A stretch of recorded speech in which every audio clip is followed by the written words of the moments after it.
रामानुजाय नमः। श्रीमती निगमान्त महादेशिकाय नमः। श्री वराह पुराणे श्री कैशिक माहात्म्य पुराण मंगल श्लोकाः। नमस्तेस्तु वराहाय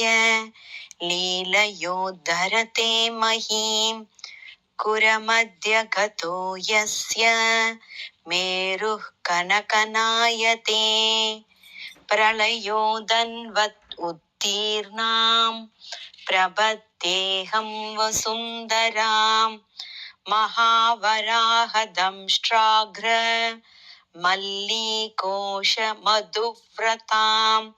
श्रीवराह उवाच जागरे तु विशालाक्षी जानतो वाप्यजानतः यो मे प्रगायते गेयं मम भक्त्या व्यवस्थितः यावन्ति त्वक्षराण्यस्य गीयमाने यशस्विनी तावद्वर्षसहस्राणि स्वर्गलोके महीयते रूपवान् गुणवान् शुद्ध सर्वधर्मभृतां वरः नित्यं पश्यति वैशक्रं वज्रहस्तं न संशयः मद्भक्तश्चापि जायेत इन्द्रेणैकपदे स्थितः सर्वधर्मगुणश्रेष्ठ तत्रापि मम लुब्धकः इन्द्रलोकात् परिभ्रष्टो मम गेयपरायणः प्रमुक्त सर्वसंसारैर्मम लोकं च गच्छति एवं तु वचनं श्रुत्वा तत्प्रसादात् वसुन्धरा वराहरूपिणं देवं प्रत्युवाच शुभानना अहो गीतप्रभावो वै यस्त्वया परिकीर्तितः कश्च गीतप्रभावेन सिद्धिं प्राप्तो महातपाः श्रीवराह उवाच शृणु तत्त्वेन ते देवी कथ्यमानं यशस्विनं यस्तु गीतप्रभावेन सिद्धिं प्राप्तो महातपाः अस्ति दक्षिणदिग्भागे महेन्द्रो नाम पर्वतः तत्र क्षीरनदी पुण्या दक्षिणे सागरङ्गमा तत्र सिद्धाश्रमे भद्रे चण्डालः कृतनिश्चयः धूराजागरणे गाति मम भक्त्या व्यवस्थितः एवं तु गायमानस्य गता संवत्सरा दश श्वपाकस्य गुणज्ञस्य मद्भक्तस्य वसुन्धरे कौमुदस्य तु मासस्य द्वादश्यां शुक्लपक्षके सुप्ते जने गते यामे वीणामादाय निर्ययौ ततो वर्त्मनि चण्डालो गृहीतो ब्रह्मरक्षसा अल्पप्राणश्वपाको वै बलवान् ब्रह्मराक्षसः दुःखेन स तु सन्तप्तो न च शक्तो विचेष्टितुम् उवाच वचनं मन्दं मादङ्गे ब्रह्मराक्षसम् गच्छामि सन्तोषयितुम् अहं जागरणे हरिम् गानेन पुण्डरीकाक्षं ब्रह्मराक्षसमुञ्च माम् एवम् उक्तश्वपाकेन बलवान् ब्रह्मराक्षसः अमर्षवशमापन्नो न च कञ्चित्तमब्रवीत् आत्मानं प्रतिधावन्तं चण्डाल ब्रह्मराक्षसं किं त्वया चेष्टितव्यं मे य एवं परिधावसि श्वपाकवचनं श्रुत्वा ततो वै ब्रह्मराक्षसः उवाच वचनं घोरं मानुषाहारलोलुपः अद्य मे दशरात्रं वै निराहारस्य गच्छतः धात्रा त्वं विहितो मह्यम् आहारः परितो मम अद्य त्वां भक्षयिष्यामि सवसा मांसशोणितं तर्पयित्वा यथा न्यायं यास्यामि च यथेप्सितं ब्रह्मरक्षो वच श्रुत्वा श्वपाको गीतलालसः राक्षसं चन्दयामास मम भक्त्या व्यवस्थितः शृणु तत्त्वं महाभाग वक्ष्योऽहं समुपागतः अवश्यमेतत् कर्तव्यं धात्रा दत्तं यथा तव पश्चात् खादसि मां रक्षो जागरे विनिवर्तिते विष्णो सन्तोषणार्थाय ममैतत् व्रतम् उत्तमं रक्ष मां व्रतभङ्गाद्वै देवं नारायणं प्रति जागरे विनिवृत्ते तु मां भक्षय यथेप्सितं श्वपाकस्य वच श्रुत्वा ब्रह्मरक्षशुधार्तितम् उवाच मधुरं वाक्यं श्वपाकं तदनन्तरं मोघं भाषसि चण्डाल पुनरेष्याम्यहं त्विति को हि रक्षो मुखात् भ्रष्टस्तन्मुखाया विवर्धते बहवः सन्ति पन्थानो देशाश्च बहवस्तथा आत्मदेशं परित्यज्य परेषां गन्तुम् इच्छसि स्वशरीरविनाशाय न चागच्छति कश्चन राक्षसो मुखविभ्रष्टः पुनरागन्तुम् इच्छसि राक्षसस्य वच श्रुत्वा चण्डालो धर्मसंश्रितम् उवाच मधुरं वाक्यं राक्षसं पिशिताशनं यद्यप्यहं हि चण्डाल पूर्वकर्म विदूषितः प्राप्तोऽहं मानुषं भावं विदितेनान्तरात्मना शृणु तत्समयं रक्षो येनागच्छाम्यहं पुनः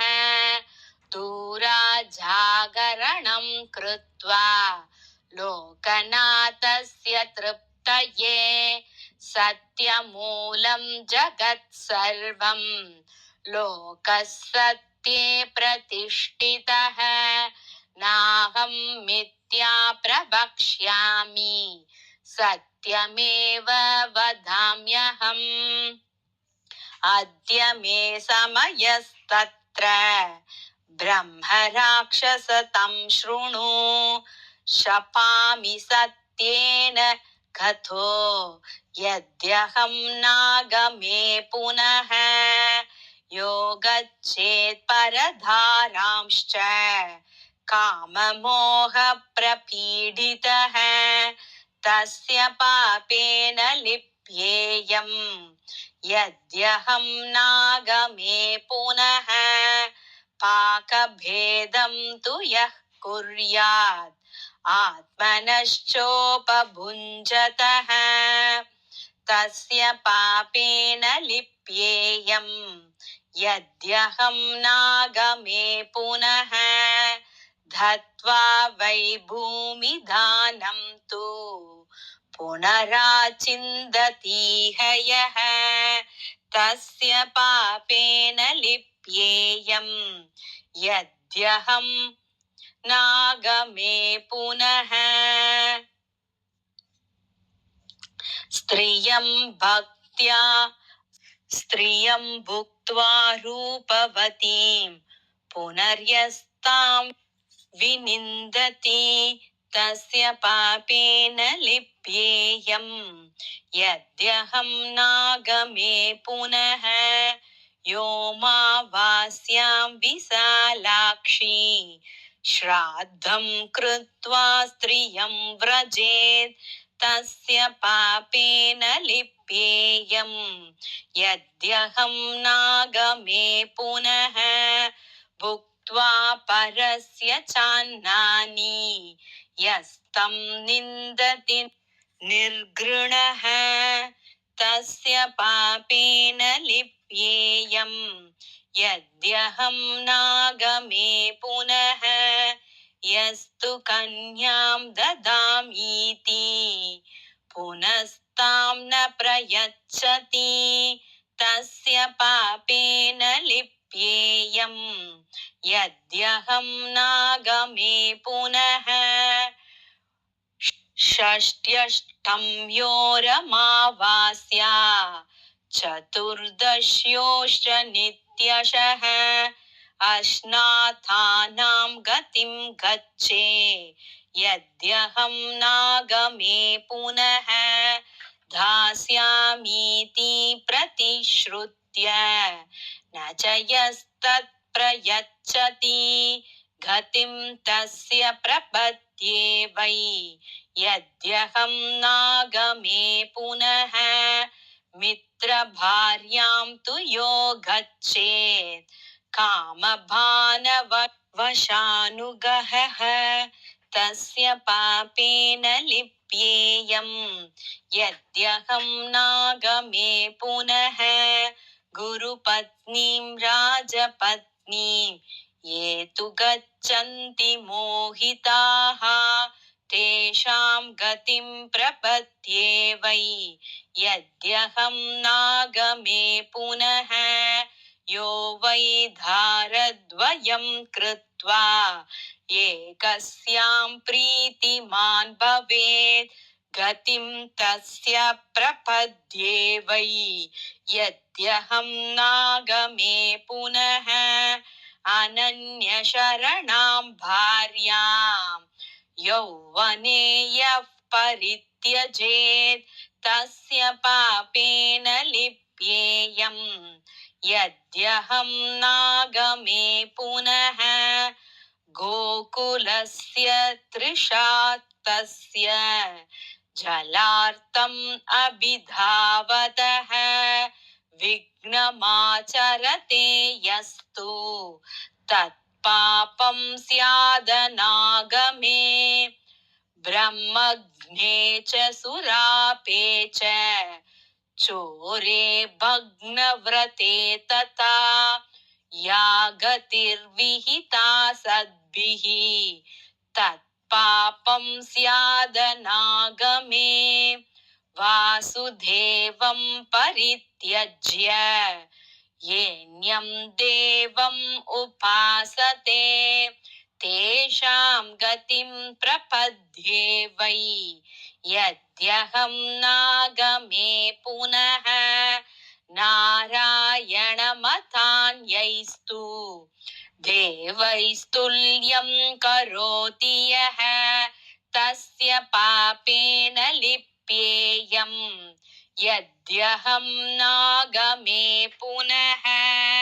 चण्डालवचनं श्रुत्वा परितुष्टस्तु राक्षसः उवाच मधुरं वाक्यम् गच्छ शीघ्रं नमोऽस्तु ते राक्षसेन विनिर्मुक्तः चण्डालकृतनिश्चयः पुनर्घायति मह्यं वै मम भक्त्या व्यवस्थितः अत प्रभाते विमले विनिवृत्ते तु जागरे नमो नारायणेत्युक्त्वा श्वपाकः पुनरागमत् गच्छतस्त्वरितं तस्य पुरुषः पुरतस्थितः उवाच मधुरं वाक्यं श्वपाकं तदनन्तरं कुतो गच्छसि चण्डाल द्रुतं गमननिश्चितम् एतद्धाश्चक्ष्वतत्त्वेन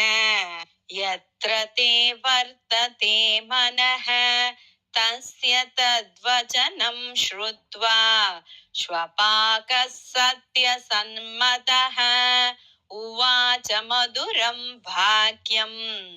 पुरुषं तदनन्तरं समयो मे कृतो यत्र ब्रह्मराक्षससन्निधौ तत्राहं गन्तुम् इच्छामि यत्रासौ ब्रह्मराक्षसः श्वपाकवचनं श्रुत्वा पुरुषो भावशोधकः उवाच मधुरं वाक्यं श्वपाकं तदनन्तरं न तत्र गच्छ चण्डाल मार्गेणानेन सुवृतः तत्रासौ राक्षसः पाप पिशिताशी दुरासदः पुरुषस्य वचः श्रुत्वा श्वपाकः सत्यसङ्घरः मरणं तत्र निश्चित्य मधुरं वाक्यम् अब्रवीत् नाहमेवं करिष्यामि यन्मां त्वं परिपृच्छसि अहं सत्ये प्रवृत्तो वै शीलं सत्ये प्रतिष्ठितं ततस्य भद्मपत्राक्ष श्वपाकं प्रत्युवाचः यद्येवं निश्चयस्तात स्वस्ति तेस्तु गमिष्यतः ब्रह्मरक्षोऽन्तिकं प्राप्य सत्ये सौकृतनिश्चयः उवाच मधुरं वाक्यं राक्षसं पिशिताशनं भवता समनुज्ञातो घानं कृत्वा यतेप्सया विष्णवे लोकनाथाय मम पूर्णो मनोरथः एतानि मम चाङ्गानि भक्षयस्व यथेच्छया श्वपाकवचनं श्रुत्वा ब्रह्मरक्षो भयानकम् उवाच मधुरं वाक्यं श्वपाकं शंसितव्रतं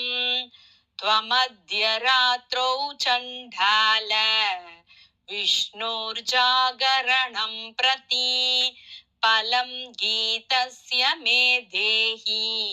जीवितं यदि चेच्छसि ब्रह्मरक्षो वचः श्रुत्वा श्वपाकः पुनरब्रवीत् यत्त्वया भाषितं पूर्वं मया सत्यं च यत्कृतं भक्षयस्व यथेच्छं मां दद्यां गीतफलं न तु चण्डालस्य वचः श्रुत्वा हेतुयुक्तमनन्तरम् उवाच मधुरं वाक्यं चण्डालं ब्रह्मराक्षसः अतवार्धं तु मे देहि पुण्यं गीतस्य यत्फलं ततो मोक्ष्यामि कल्याण भक्षादस्माद् विभीषणात् ब्रह्मरक्षो वच श्रुत्वा श्वपाकः शंसितव्रतः वाणीं श्लक्ष्णां समाधाय ब्रह्मराक्षसम् अब्रवीत् भक्षयामीति संश्रुत्य गीतम् अन्यत् किमच्छसि श्वपाकस्य वच श्रुत्वा ब्रह्मरक्षो भयावहम् उवाच मधुरं वाक्यं श्वपाकं शंसितव्रतम् एकयामस्य मे देहि पुण्यं गीतस्य यत्फलं ततो यास्यसि कल्याण संगमं पुत्रधारकैः श्रुत्वा राक्षसवाक्यानि चण्डालो गीतलालसः उवाच मधुरं वाक्यं राक्षसं कृतनिश्चयः न यामस्य फलं दद्यां ब्रह्मरक्षस्तवेप्सितं पिबस्व शोणितं मह्यं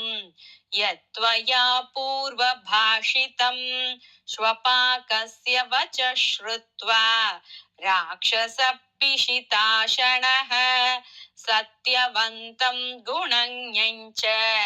चण्डालम् इदम् अब्रवीत् एकं गीतस्य मे देहि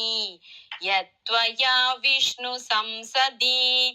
निग्रहात् तारयास्माद्वै तेन गीतफलेन माम् एवम् उक्त्वा तु चण्डालं राक्षसः शरणं गतः श्रुत्वा राक्षसवाक्यानि श्वपाकः शंसितव्रतः उवाच मधुरं वाक्यं राक्षसं पिशिताशनं किं त्वया दुष्कृतं कर्म कृतपूर्वं तु राक्षसः कर्मणो यस्य दोषेण राक्षसीं योनिमाश्रितः एवम् उक्तश्वपाकेन पूर्ववृत्तम् अनुस्मरन् राक्षसः शरणं गत्वा श्वपाकम् इदम् अब्रवीत् नाम्ना वै सोमशर्माहम् चरको ब्रह्मयोनिजः सूत्रमन्त्र परिभ्रष्टो यूपकर्मण्यधिष्ठितः ततोऽहं कारये यज्ञं लोभमोहप्रपीडितः यज्ञे प्रवर्तमाने तु शूलदोषस्त्वजायत अथ पञ्चमरात्रे तु असमाप्ते कृतावहम् अकृत्वा विमलं कर्म ततः पञ्चत्वमागतः तस्य यज्ञस्य दोषेण मातङ्ग शृणुयन्मम जातोऽस्मि राक्षसस्तत्र ब्राह्मणो ब्रह्म राक्षसः एवं तु यज्ञदोषेण वपुप्राप्तम् इदं मम इत्युक्त्वा तु तदा रक्ष श्वपाकं शरणं गतं ब्रह्मरक्षो वच श्रुत्वा श्वपाकः शंसितव्रतः भाडमित्यब्रवीद् वाक्यं ब्रह्मराक्षसचोदितः यन्मया पश्चिमं गीतं स्वरं कैशिकम् उत्तमं फलेन तस्य भद्रं ते मोक्षयिष्यामि किल्बिषात् श्रीवराह उवाच यस्तु घायति भक्त्या वै कैशिकं मम संसदि सतारयति दुर्गाणि श्वपाको राक्षसं यथा एवं तत्र वरं गृह्य राक्षसो ब्रह्म संस्थितः जातस्तु विमले वंशे मम लोकं च गच्छति श्वपाकश्चापि शुश्रूणि मम चैवोपघायकः कृत्वा तु विपुलं कर्म स ब्रह्मत्वम् उपागतः एतद्गीतफलं देवी कौमुदत्वाद्दशीं पुनः यस्तु गायति स श्रीमान् मम लोकं च गच्छति एतद्गीतफलं देवी कौमुदत्वादशी पुनः यस्तु गायति स श्रीमान् मम लोकं च गच्छति इति श्रीकैशिकपुराणं समाप्तम्।